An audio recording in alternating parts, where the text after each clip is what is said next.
हम स्नान करना चाहते हैं। जैसी आपकी इच्छा महर्षि।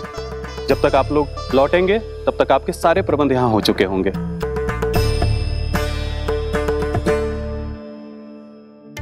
महर्षि दुर्वासा स्नान करने गए थे, पर उन्हें लौटने में विलंब हो रहा था और इधर द्वादशी पर व्रत पूरा करने का मुहूर्त बीता जा रहा था। महाराज अम्बरीश बड़ी विरगता के साथ महर्षि दुर्वासा के लौटने की प्रतीक्षा कर रहे थे। महाराज, व्रत तोड़ने का मुहूर्त बीता जा रहा है, बस कुछ ही समय बचा है। महर्षि और उनके शिष्यों को लौटने में न जाने कितना समय लग जाएगा। मेरा सुझाव है कि आप मुहूर्त समाप्त होने से पहले व्रत अवश्य तोड़ लें। गुरुदेव, हमने महर्षि दुर्वासा को वचन दिया है कि जब तक वो लौटेंगे नहीं तब तक हम व्रत नहीं तोड़ेंगे। इसीलिए मैं उनके लौटने के बाद ही भोजन ग्रहण करूंगा। पर महाराज, मुहूर्त यदि बीत गया और समय रहते हुए नहीं आए तो महाराज आपका व्रत पूरा नहीं होगा। महाराज, आपको उसका फल नहीं मिलेगा। महाराज, 12 एकादशियों का व्रत व्यर्थ चला जाएगा। किंतु गुरुदेव, यदि मैंने भोजन कर लिया तो ये तो अतिथियों का अपमान होगा। आप उचित कह रहे हैं महाराज, भोजन के लिए उनकी प्रतीक्षा अवश्य कीजिए महाराज। पर मुहूर्त रहते हुए एक तुलसी का पत्ता और जल ग्रहण कर लीजिए। इससे आपका व्रत भी पूरा हो जाएगा और अतिथि का मान भी रह जाएगा। आपका सुझाव अच्छा है गुरुदेव।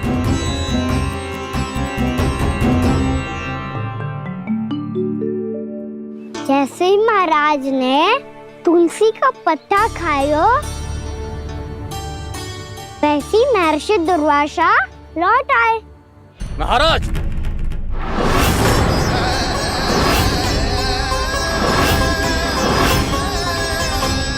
महाराज को उपास तोड़ते देखते बहुत क्रोधित हो गए।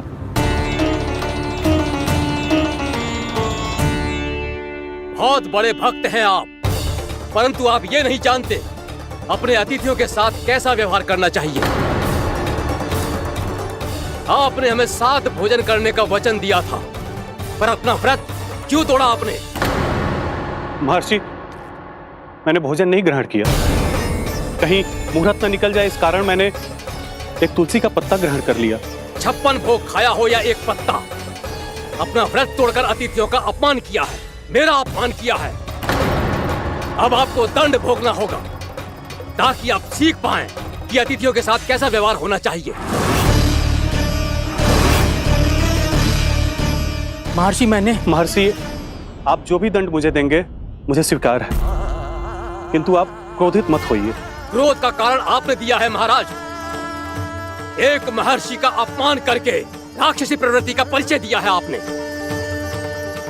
इसीलिए अब एक राक्षसी आपको दंड देगी।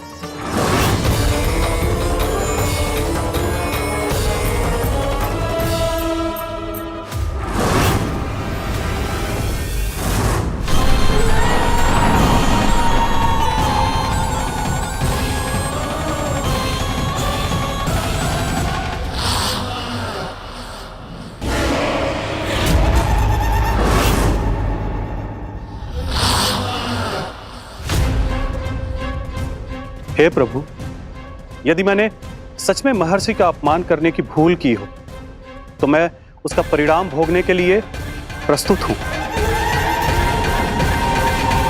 ओम नमो नारायणाय, ओम नमो नारायणाय नमः। महर्षि दुर्वासा को यह आभास ही नहीं था कि महाराज अम्बरीश ने उनका अपमान नहीं किया था। फिर भी उसे अपमान मान के वो श्री नारायण के भक्त पे संदेह कर रहे थे। मैंने भी तो भोला राम की भक्ति पे संदेह किया था। हे नारायण, ये क्या पाप हो गया मुझसे? संदेह किसी अपमान से कम ना हो तो, और भगवान सब सह सकते हैं, पर उनके प्रिय भक्तों का अपमान सहन ना कर सकते। इसीलिए उन्होंने अस्त्रच्छेद करने का निर्णय लिया।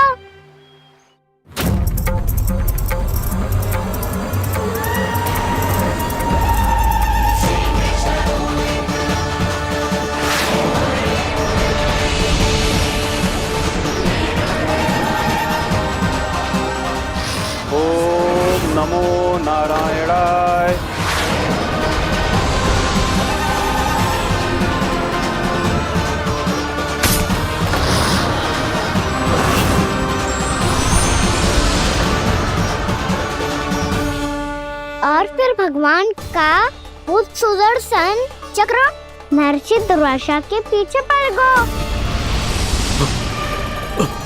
ये चक्र तो मेरी ओर बढ़ रहा है। ओम नमो नारायणाय। ये कैसे संभव हो सकता है? कोई रोको इसे, कोई रोको इसे।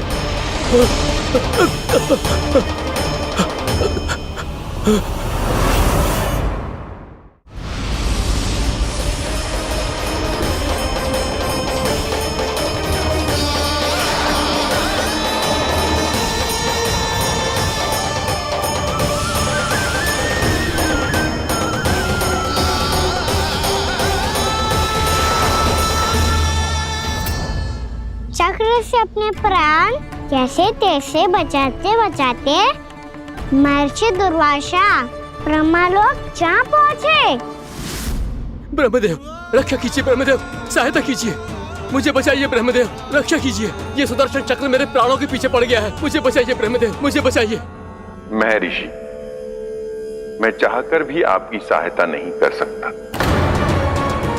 ऐसी स्थिति में यदि कोई कुछ कर सकते हैं तो वो है सुदर्शन चक्र के स्वामी विष्णु, क्योंकि सृष्टि में केवल वही है जो इसे नियंत्रित कर सकते हैं। वो ही इसे वापस लौटने का आदेश देकर आपके प्राणों पर छाए हुए संकट को दूर कर सकते हैं। किंतु हां, मैं सुदर्शन चक्र से इतना अवश्य कहूंगा कि जब तक आप विष्णु लोक में पहुंच नहीं जाते, वो आपको किसी भी प्रकार की हानि ना पहुंचाए। आपका बहुत बहुत धन्यवाद, आपकी सदा ही जय हो।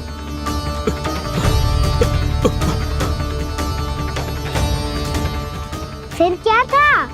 भागते भागते महर्षि दुर्वासा सीधे भगवान श्री हरि के शरण में बैकुंठ पहुंच गए। त्राहिमाम प्रभु, त्राहिमाम, मुझे बचाइए, मेरी सहायता कीजिए प्रभु, मेरी सहायता कीजिए। मैं आपके इस चक्र और ऊर्जा से नहीं भाग सकता प्रभु, कृपया करके अपने सुदर्शन को रोकिए, इसे वापस लीजिए प्रभु। यह असंभव है महर्षि। एक बार सुदर्शन चक्र मेरे हाथों से छूट जाए तो अपना उद्देश्य पूरा किए बिना, मेरे भक्तों की रक्षा किए बिना वापस नहीं लौटता। कोई तो उपाय होगा प्रभु, कृपया करके मेरे प्राण बचाइए प्रभु। मैं सुदर्शन की ऊर्जा से जलकर भस्म नहीं होना चाहता प्रभु। आप जो कहेंगे मैं करूंगा प्रभु, मेरी सहायता कीजिए प्रभु, मेरी सहायता कीजिए। एक उपाय है, किंतु मुझे नहीं लगता कि आप वो कर पाएंगे। मैं अवश्य करूंगा, मैं अपनी प्राण रक्षा के लिए कुछ भी करूंगा प्रभु। आपने मेरे भक्त राजा अम्बरीश को भक्ति का कर्तव्य निभाने के लिए अपमानित और दंडित किया है महर्षि, पर भक्त की रक्षा करना भगवान का कर्तव्य है। इसलिए यदि आप भक्त राजा अम्बरीश के पास जाकर क्षमा याचना करें और यदि वो आपको क्षमा कर दे तो ही ये चक्र आपके प्राण लिए बिना लौट सकता है। अन्यथा आप तो जानते हैं महर्षि, मेरे भक्त का अपमान मेरा अपमान। भक्त का अपमान भगवान के अपमान से कम ना हो तो है। महर्षि दुर्वासा को भी ये बात समझ आई और फिर उन्होंने महाराज अम्बरीश से क्षमा याचना की। महाराज महाराज महाराज महाराज महाराज, मुझे क्षमा करें महाराज, मुझसे बहुत बड़ी भूल हो गई महाराज, मुझसे बहुत बड़ी भूल हो गई महाराज। महर्षि, आप हमारे चरण छुए ये उचित नहीं। महाराज, महाराज अम्बरीश, आप नारायण के सच्चे भक्त हैं। मैंने आपको अपमानित किया, दंडित करने का प्रयास किया महाराज। इस अपराध के लिए मुझे क्षमा कीजिए महाराज, और इस सुदर्शन चक्र से मेरे प्राण बचाइए महाराज।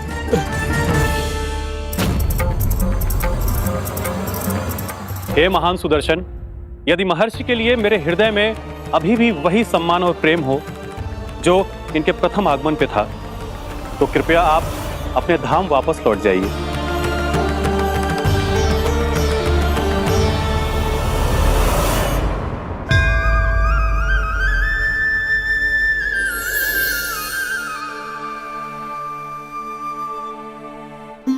आपका बहुत बहुत धन्यवाद महाराज अम्बरीश। मैं आपको आशीर्वाद देता हूं कि आप देवराज इंद्र के समान शक्तिशाली हों। आपकी कीर्ति का पताका 10 दिशाओं में फहराए। मेरी बस एक ही इच्छा है महर्षि कि मैं आपके साथ अपना उपवास तोड़ सकूं। अवश्य महाराज, हम सब भोजन आपके साथ करेंगे और अपने आप को नारायण की सेवा में अर्पित करके व्रत को पूरा करेंगे, क्योंकि आज जो यहाँ हुआ है उससे सिद्ध हो चुका है कि एकादशी व्रत का फल द्वादशी की सुबह भोजन करने से ही प्राप्त होता है। इस कथा से हमें पता चलता है कि सभी को द्वादशी के सुबह भर पेट भोजन करके एकादशी का व्रत पूरा करना चाहिए। और दूसरी बात, भगवान की सच्ची भक्ति अपमान कभी ना करना चाहिए। उनके साथ सदैव प्रेम से व्यवहार करना चाहिए। यही भगवान को सबसे अधिक प्रिय है। भैया भोलाराम, मैंने भी श्री हरि पे तुम्हारे विश्वास का उपहास उड़ाया था, मुझे क्षमा कर दो। ना ना, आप क्षमा मांगकर मुझे लज्जित मत करो। आप तो मेरी बहन जैसी हैं। जब महर्षि दुर्वासा जैसे महान ऋषि को भी प्रभु के भक्त से क्षमा मांगनी पड़ी, तो मैं तो बहुत ही तुच्छ हूँ। मुझे आपकी किसी भी बात का बुरा ना लगा। पर पता है प्रभु को कौन सी बात कब बुरा रखता है? कौन सी बात? जब उनका भक्त भूखा रहे, हमें भी अपना व्रत पूरा ना करे। और जैसा कि आप सभी ने अभी कथा से सीखो है, एकादशी के व्रत को द्वादशी की सुबह अवश्य पूरा करना चाहिए। अब आप जाओ, अपना व्रत पूरा करो।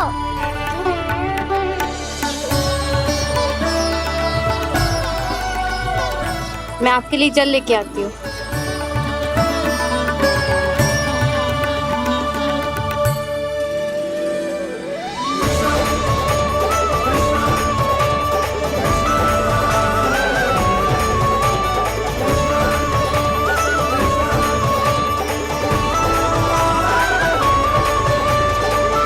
यो खाओ।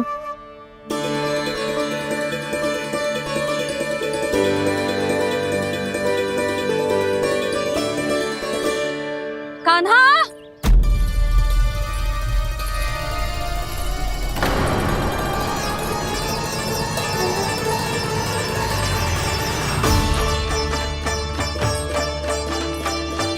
बोलो काका, सिगरेट छुपा लो मुझे, मैया आ रही है, बहुत क्रोध में लगती है।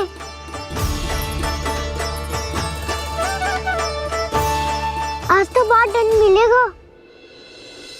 अभी क्षण भर पहले तो ये साक्षात भगवान के रूप में बात कर रहे थे, और अब अचानक ही ऐसे बालक बन गए जो मैया से दंड मिलने के भय से व्याकुल हैं। बोला काका, किस सोच में पड़ गए? सिगरेट छुपा लो मुझे।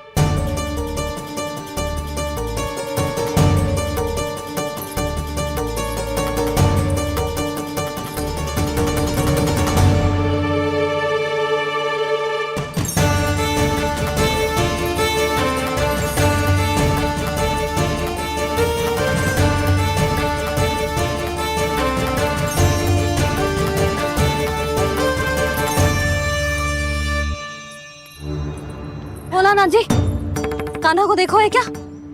मैंने तो अपने प्रभु को देखा है।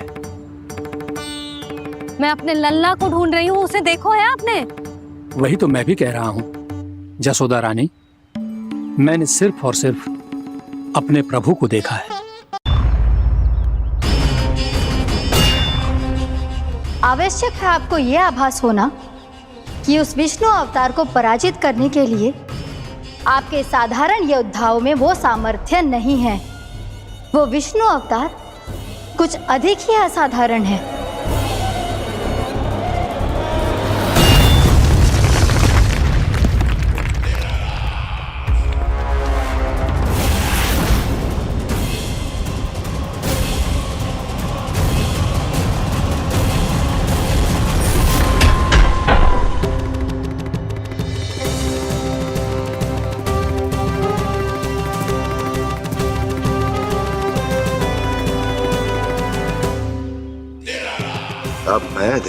उस विष्णु अवतार को असाधारण शत्रु क्या होता है।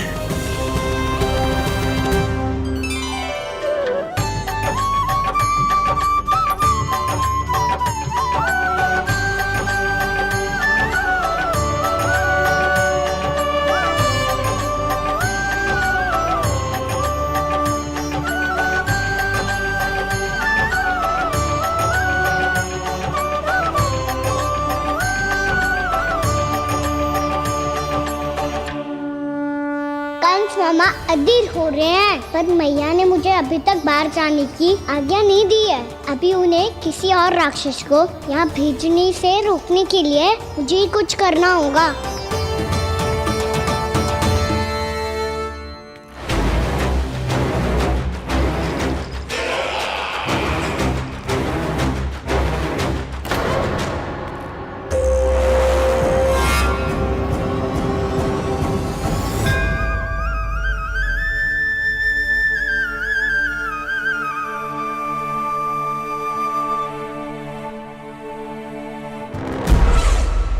कौन हो तुम?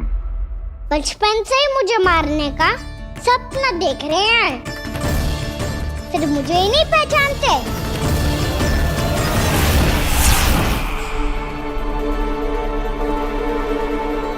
बचपन से विष्णु अवतार। कोई कान्हा बुलाता है तो कोई मुरलीधर पुकारता है, कोई माखन चोर कहता है, कोई कहता है चिच्चोर।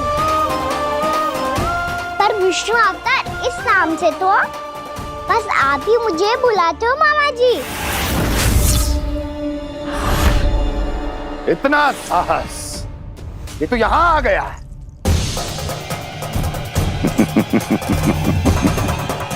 यहाँ आ तो गया तू विष्णु अवतार, किंतु यहाँ से जीवित नहीं जाएगा। तेरे शीश को तेरे धड़ से अलग कर दूंगा मैं।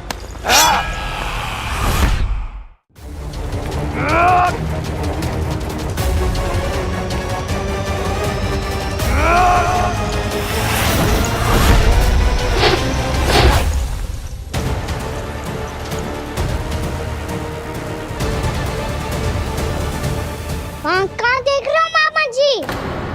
मैं तैयार हूँ।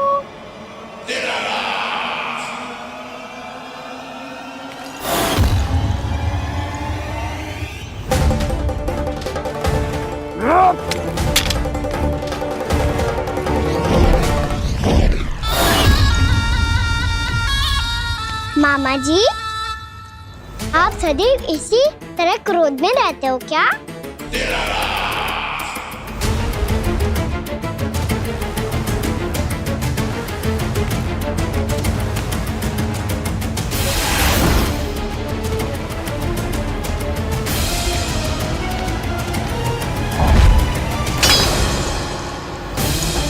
छोड़, छोड़ मेरी तलवार को। छोड़ो तो तब जब पकड़ा हूँ।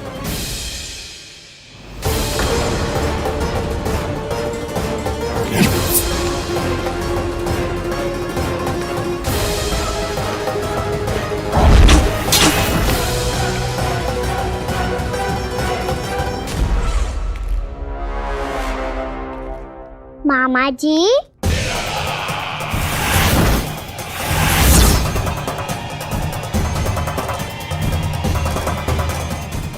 थक गए होंगे, थोड़ा विश्राम कर लो। आपका तो पता नहीं, मैं अवश्य थक गया हूँ।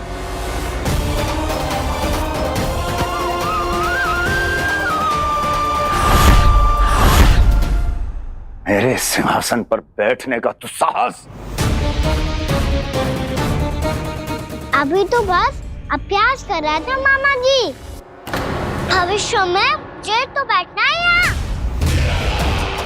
आपने बल प्रयोग करके से अपने पिताजी से छीना था, मैं आपसे छीन लूंगा। जो छल और बल से लिया जाए वो अधिक समय तक टिकता नहीं है मामा जी।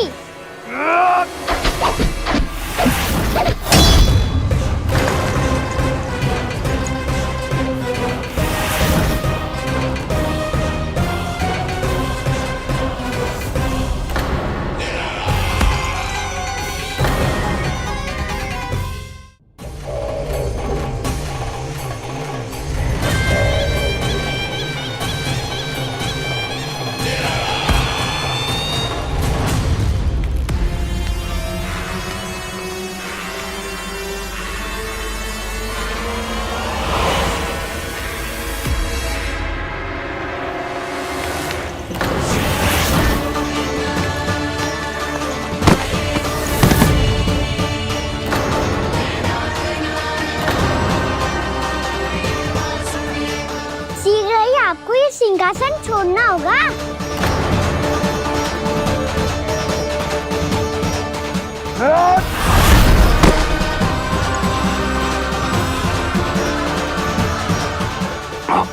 वो मेरा सिंहासन छीनना चाहता है।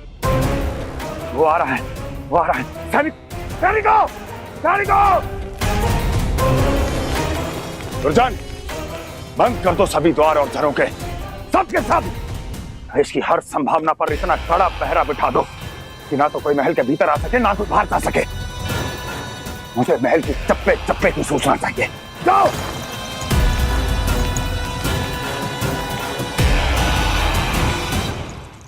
सिंहासन।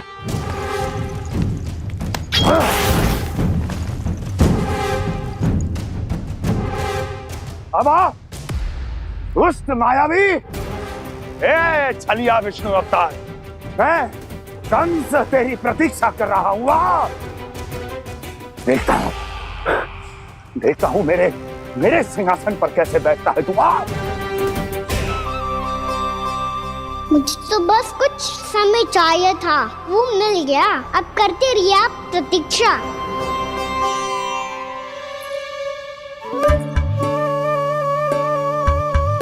जी अपने आप से बातें क्यों कर रहे हैं जी?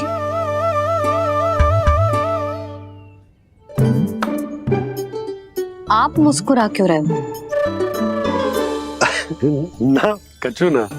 बताओ क्यों मुस्कुरा रहे हो? तुम्हीं पर गए हैं जी। जब तुम व्रत करती हो तो तुम भी ऐसा ही करती हो।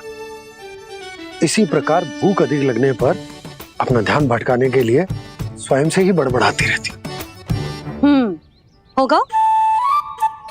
आपको तो बस मेरा उपहास उड़ाने के लिए बहाना चाहिए।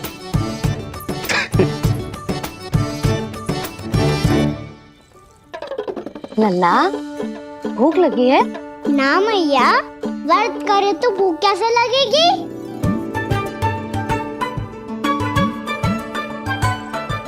यदि लगी हो तो छोटे बालकों को थोड़ी बहुत भूल चूक क्षमा होती है। कछु ना तो फल तो तू खा ही सकते है। अब तो पूरे नियम और विधि विधान से व्रत तोड़ूंगा। कल द्वादशी के सुबह मुहूर्त के अनुसार। ठीक।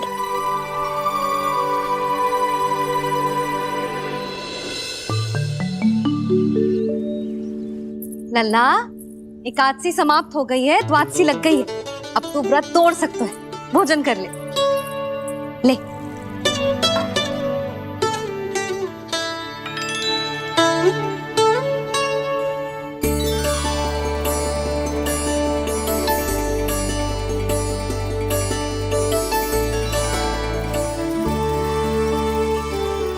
अरे, इसी क्षण कार्य आरंभ करना आवश्यक ना है। कुछ खा तो लो। ना, अभी बिल्कुल भूख ना है। और हाँ भगवान, तुम्हें चिंता करने की आवश्यकता नहीं है। आज मैं किसी को भी 2 शब्द कहने का अवसर नहीं दूंगा।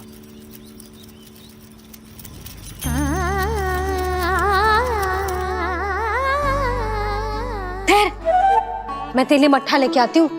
व्रत के बाद पीने से पेट ठंडा रहता है। रुक।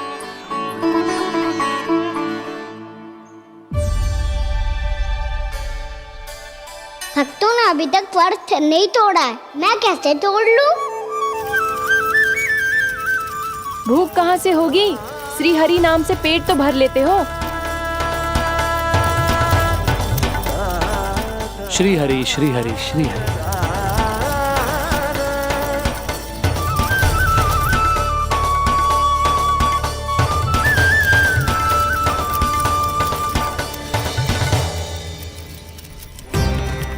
हरि हरि प्रभु हरि, हरि हरि प्रभु हरि, हरि हरि प्रभु हरि, हरि हरि प्रभु हरि। कल से अन्न का एक दाना ना गो है पेट में। अब क्या व्रत तुलवाने भी आपके प्रभु ही आएंगे? अब क्या व्रत तुलवाने भी आपके प्रभु ही आएंगे? मैया,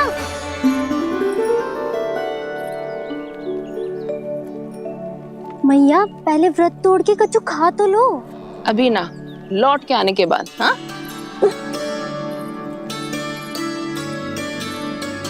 बलराम, ठहरो पुत्र, पहले कुछ खा लो।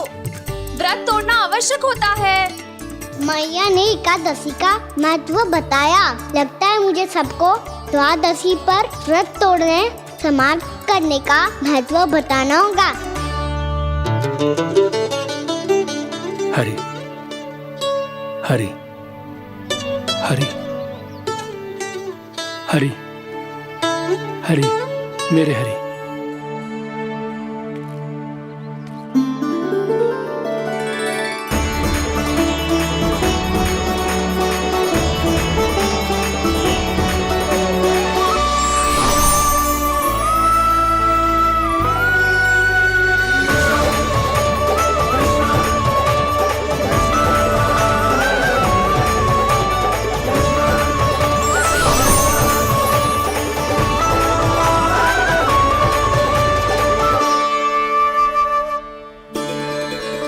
अभी अभी तो मैंने बच्चों की मां को वचन दिया था कि आज किसी को शिकायत करने का अवसर ना दूंगा, और अब मैं प्रभु श्री हरि की कल्पना जसोमती रानी के लल्ला में ही करने लगा। ना ना, ये ठीक ना है।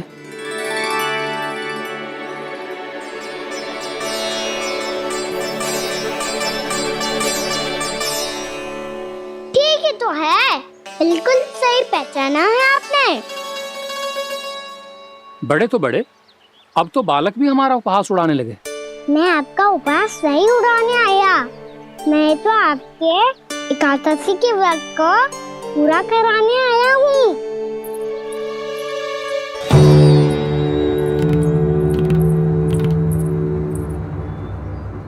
कान्हा,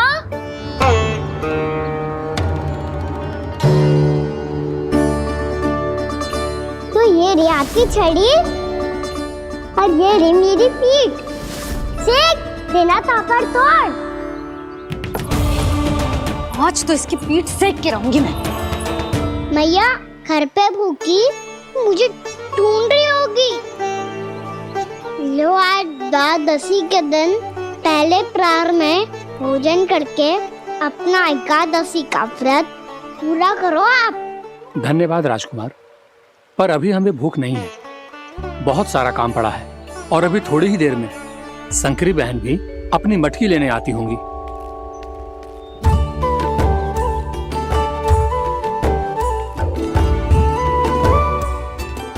पर मैं आपका व्रत पूरा कराए बिना नहीं जा सकता। भला क्यों? भक्त भूखा रहे और भगवान खा ले, ऐसा हो सकता है भला?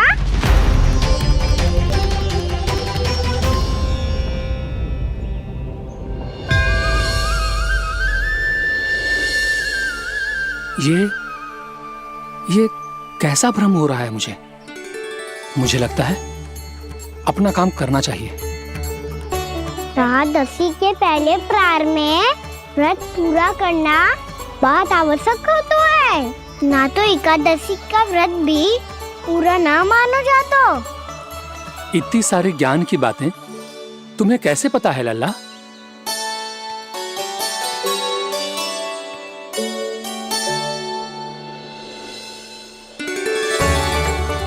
जैसे एकादशी की कथा होती है, वैसे द्वादशी की महिमा भी एक बहुत महत्वपूर्ण कथा है।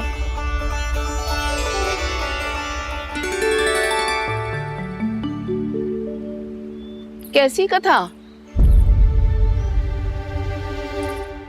बिल्कुल सही समय पे आई हो आप, क्योंकि आपको ये कथा आपको अवश्य सुननी चाहिए।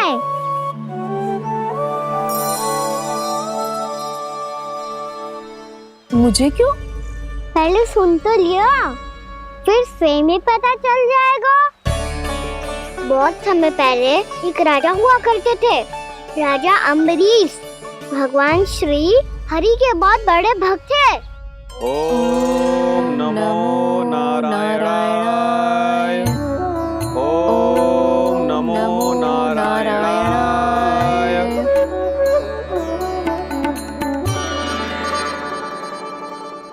नेक पुण्य के काम करते थे वो। अपनी पत्नी के साथ का नाम जपते रहते थे। उन्होंने 12 माह एकादशी का व्रत करो, निर्जल पास किया, और जब उनकी 12वीं एकादशी का व्रत द्वादशी के दिन तोड़ने का समय हुआ, तभी महर्षि दुर्वासा अपनी 100 शिष्यों के साथ उनके महल में पधारे।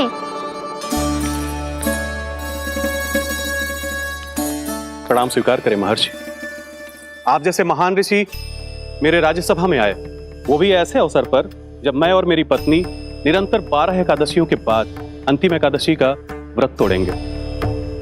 इससे बड़े सौभाग्य की क्या बात हो सकती है हमारे लिए। आज आपके साथ साथ मेरा और मेरे शिष्यों का एकादशी व्रत भी पूरा होगा। संभव है प्रभु की इच्छा यही हो कि हम सब अपना व्रत एक साथ तोड़ें। ये तो अत्यधिक प्रसन्नता की बात है महर्षि। तो फिर ठीक है, हम सब यात्रा से थके हैं। व्रत तोड़ने से पहले हम स्नान करना चाहते हैं। जैसी आपकी इच्छा महर्षि। जब तक आप लोग लौटेंगे तब तक आपके सारे प्रबंध यहाँ हो चुके होंगे।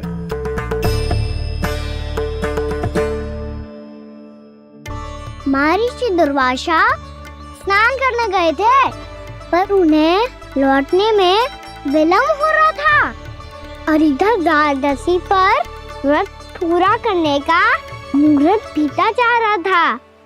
महाराज अम्बरीश बड़ी विरगता के साथ महर्षि दुर्वासा के लौटने की प्रतीक्षा कर रहे थे।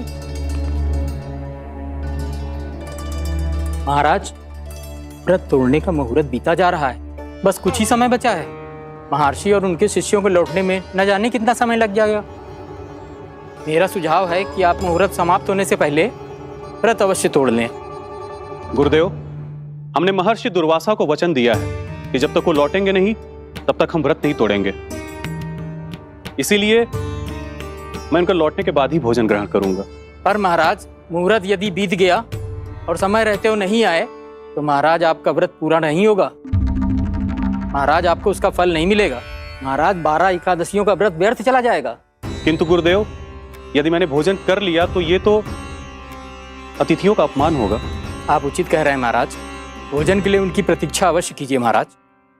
पर मुहूर्त रहते हुए एक तुलसी का पत्ता और जल ग्रहण कर लीजिए। इससे आपका व्रत भी पूरा हो जाएगा और अतिथि का मान भी रह जाएगा। आपका सुझाव अच्छा है गुरुदेव।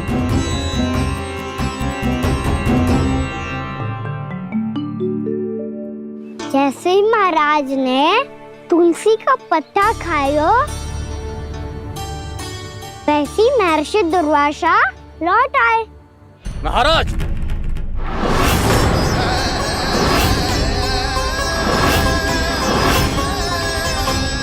महाराज को उपास तोड़ते देखते बहुत क्रोधित हो गए।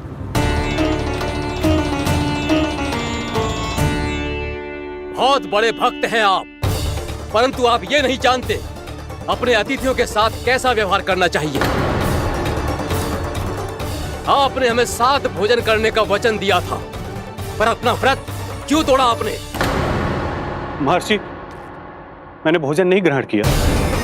कहीं मुहूर्त न निकल जाए, इस कारण मैंने एक तुलसी का पत्ता ग्रहण कर लिया।